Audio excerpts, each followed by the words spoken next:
Halo konco album sastra Jawa, kita masih bersama dengan Pak Syamto. Nah, pada kesempatan kali ini kita akan membahas arsip-arsip dari Pak Syamto. Nah, ternyata beliau ini mengarsipkan karya-karya beliau yang dibukukan, di media, di terbit masuk media ya. Rapi sekali. Mungkin karena beliau pustakawan. Wah, ini dia arsipnya banyak sekali, Pak. Ada 2 jilid, wandel-kandel banget lur. Waduh. Ini sejak tahun berapa nih Pak mengarsipkan nih kok? Wah, ya ampun, wandel banget. Terus terang Mas Awang, saya mengarsipkan ini itu sejak dulu itu dipecut. Wah, iya. Sejak 2007 itu kan saya lalu mengumpulkan yang tercerai berai itu supaya tidak hilang.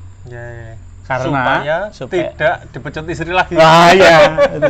Jadi ternyata pecutnya itu manjur. Di samping saya kemudian bangkit nulis lagi, lalu saya mengumpulkan karya yang tercerai berai, kemudian saya buat arsip di buku. Mengapa demikian? Karena waktu saya sebelum punya istri, jadi waktu saya sebelum punya istri, kan saya sudah nulis. Nah, itu tulisan saya pernah hilang. Jadi begini ceritanya. Waktu sebelumnya istri, saya kan bersama orang tua saya, maklum. Semaneman banget yang bapak ibu saya itu buta huruf. Dalam arti tidak bisa baca tulis begitu ya. Nah, waktu itu sebenarnya tulisan saya yang belum diarsip ini, termasuk yang masih ketikan juga, sudah pernah saya mencoba mengarsip dalam beberapa map. Tetapi suatu ketika hilangnya karena orang tua saya yang tidak bisa baca tulis itu. Ketika dulu jualan lotek, itu map yang bertumpuk-tumpuk itu dikiranya tidak berguna. Lalu ketika saya tanya, Mak, map sih teng lemari nonton telu no papan atau apa? Loh, kayak saya kanggo kok. Atase niku rencana kula kelumpukke mangke nek iso dadi buku no pripun. Walah, ini tak nggolemek dodol lotek. Waduh. Dados bungkus, jadi padahal bungkus lotek itu atasnya daun, kemudian keluarnya kertas. Kertasnya mumpung ada yang ditumpuk-tumpuk maaf sudah rapi itu digunakan untuk bungkus lotek. Waduh, padahal mereka pasti karya-karya purwa karya nih. Termasuk yang kemarin saya ceritakan bahwa pernah menulis pertama kali itu ada di situ. Apa itu masuk tadi? Iya. Maka terus dari cambukan istri itu pengalaman saya pernah kehilangan itu lalu saya kumpulkan dan ada yang lain lagi masalah. Jadi cambukan istri saya tadi itu kemarin saya cerita. Bahwa saya fanatik hanya akan nulis bahasa Jawa saja. Bahasa Jawa. Apapun, entah opini, entah gurit, entah mau copat, itu saya akan nulis bahasa Jawa. Tapi setelah dicambuk itu kok saya juga punya keinginan lain. Tak mencoba menulis bahasa Indonesia. Ternyata Mas Amang berhasil. Yaitu saya mencoba urek-urek. Waktu itu Agustus 2007 saya coba orek-orek, kemudian masuk tanggal 8 Agustus 2007. Padahal itu saya memasukkannya ya nggak lama, tidak ada seminggu kok keluar. Lalu begitu keluar baca Quran, ternyata kok ya bisa nulis opini.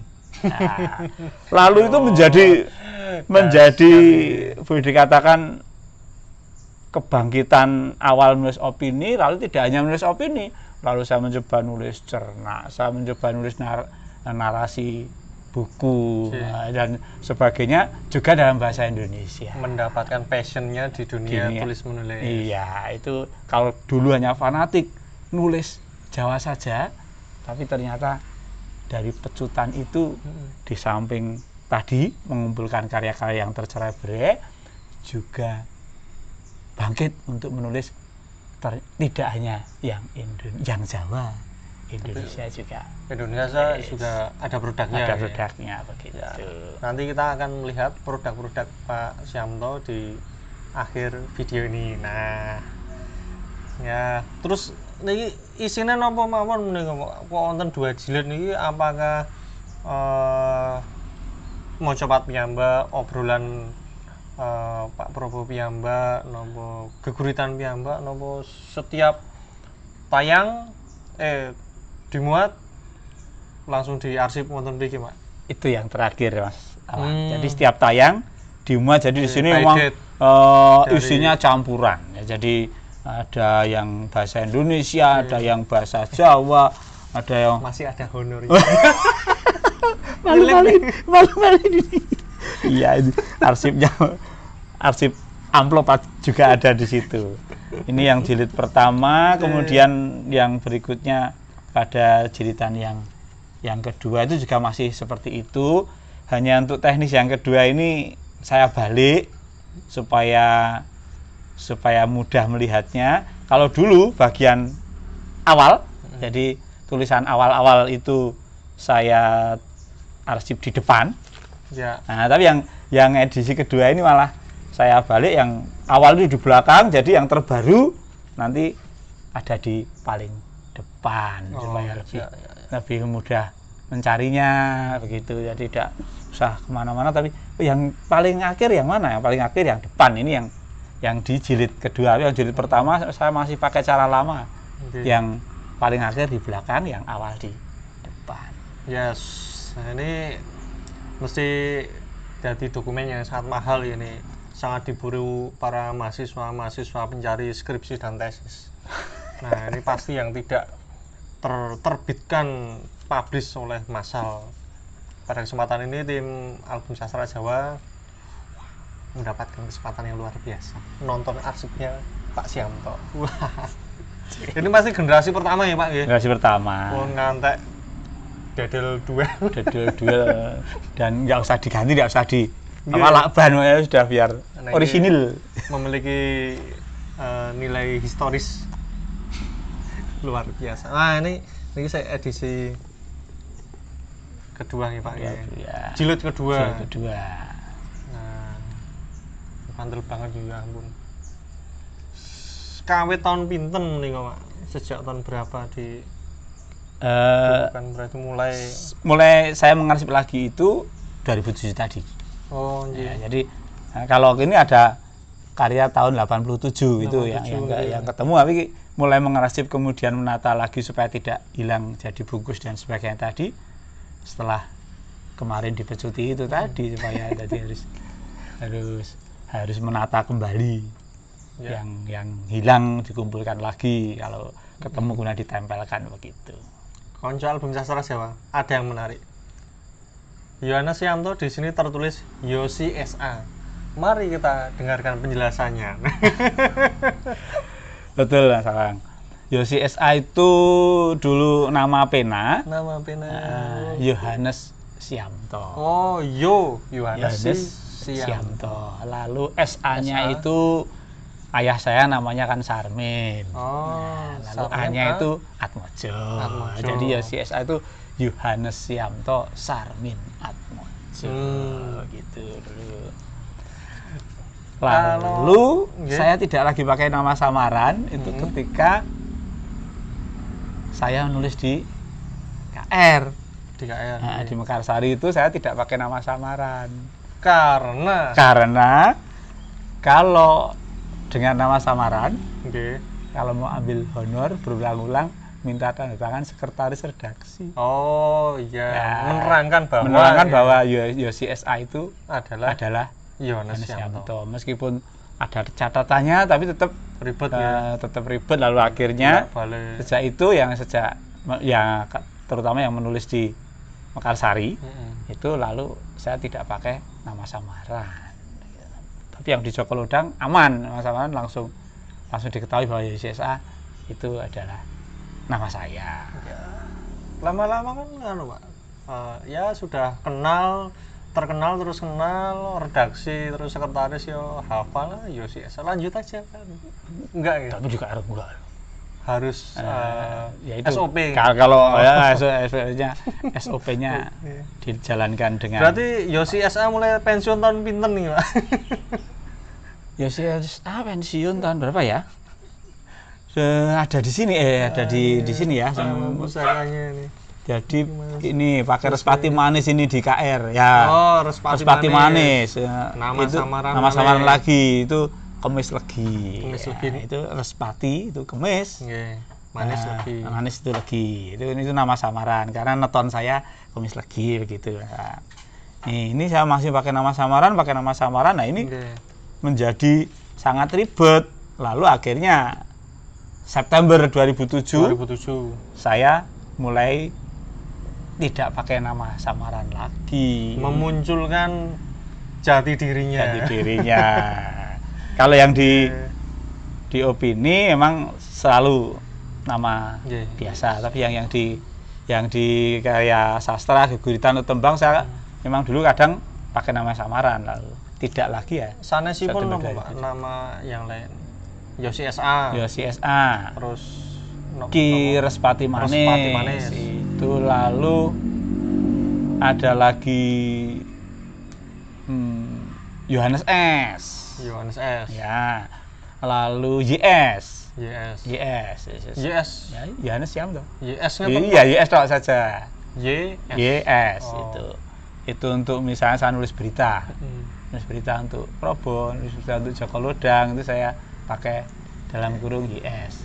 Lalu yang nama samaran yang tetap sekarang masih dipakai dan itu nama kolom ya Yohanes Probo Wardoyo. Iya. Gagah, Pak. Seperti nama tua itu ya. Yeah. Ya, jeneng tua. Berbobot. Ya. Mantep ini. Wah, ini dari karya-karya mulai tahun 2007 Pak Yamto kembali menggunakan nama aslinya. Mantap Pak. Terus ini ada karya selalu ingin dibaca kembali. Karya yang selalu ingin dibaca kembali. Oh, ini ternyata Pak Yamto ya citizen journalism. Jadi Pak, waktu itu Pak ya, semua ditulis tulisannya ya. Memang ketemu passionnya, terus ya mungkin bahasa kasarnya ketemu rezekinya itu di tulis Tulis begitu ya. Dan oh iya Pak Yamto, Iya. katanya Pak dari tulis menulis ini mendapatkan berkah rumah. Oh. Apakah betul Pak? Betul Mas Awang. Jadi ternyata Tuhan itu sungguh mengasihi saya. Ya, saya tidak pernah minta saja. Saya pernah dapatkan rumah, yaitu dari Toko Rame. Toko Rame. Undian belanja kupon di Toko Rame itu. Pasti belinya dengan hasil menulis ya? Belinya Iya. campuran itu hasil penulis juga ya jelas dari hasil penulis kemudian Beli di Toko ada Rame, undian, kopioan. kopioan. Nah itu bilalah mujur itu kalau boleh dikatakan ya namanya rezeki tidak bisa ditolak dan tidak bisa dikejar ya. Jadi awalnya adalah begini, sejak Desember tahunnya 2003 itu ya. Desember 2003 itu kasir Toko Rame selalu bilang, "Pak, didaftarkan nomor undian." Ya sudah didaftar nggak apa-apa. Didaftar. Tapi tidak pernah saya perhatikan, pendaftarannya kalau kemudian tidak saya perhatikan bisa hapus, bisa hangus. Lalu Januari lagi tokonya, pelayan tokonya bilang, sudah daftar belum? Sudah, tapi yang kemarin hangus. Ya jangan sampai hangus Pak, ini harus didaftar ulang dengan nanti bawa KTP segala. Sungguh, lalu yang itu Januari itu saya ikuti apa yang dikatakan oleh pelayan toko itu, kasir waktu itu. Lalu itu belanja Januari, kan aslinya Mas Awang, belanja saya di toko Rame itu hanya bulanan. Sambil ngajak, waktu itu anak saya masih kecil-kecil, sambil ngajak main, ngajak belanja, sambil ngomong begitu setiap bulan, sambil beli kebutuhan untuk sebulan itu saya belanja. Jadi yang itu Januari belanja, Desember tadi sudah, tapi kemudian kartunya hangus. Januari saya mencoba belanja, kemudian daftar lagi, kemudian yang Februari juga, lalu yang Maret ini yang Maret itu yang kemudian dikabari Maret, akhir Maret sekitar tanggal 25 begitu, ada telepon dari toko Rame, bener ini Bapak Yohanes Syamta. Jadi tidak baca Syamto, tapi mereka selalu tak taunya Yohanes Syamta, aksen Indonesia begitu. Oh iya, Bapak Profisat ya, ini Bapak yang mendapat hadiah rumah di toko Rame. Saya kaget, tetapi waktu itu tetap tidak percaya. Lalu saya, Mas, Anda jangan main-main. Kerap ada teman saya yang ditelepon entah toko apa, itu ketika sampai di sana ternyata tidak ada hadiahnya, justru harus beli ini, beli itu, kemudian muter-muter seperti tidak jelas begitu, terus tidak dapat apa-apa. Saya ini manajernya toko Rame, jadi Bapak sungguh Anda yang dapat. Lalu, oh ya kalau begitu nanti saya buktikan. Itu terus cek sana dengan anak-anak, dengan istri juga. Saya mencoba cek sana, ternyata betul. Itu langsung istri saya nangis. Dalam arti nangisnya senang. Kita dapat rumah, urung di rumah diparingi rumah. Itu suatu berkah dari Tuhan yang tidak bisa ditolak, dan itu selalu kami syukuri dalam keluarga kami. Luar biasa sekali. Begitu Konco Album Sastra Jawa, bahwa selalu ingat bahwa Tuhan selalu hadir di dalam kehidupan kita. Nah, Pak Yomtu sudah menemukan jalannya, passionnya di dunia tulis menulis, dan jangan lupa setiap tulisan yang jenengan buat diarsipkan. Dan itu menjadi dokumen sejarah yang luar biasa, yang saat tunggu-tunggu nanti oleh pembaca yang mereka suka membaca atau mencari hal-hal yang tidak terpublish, Pak.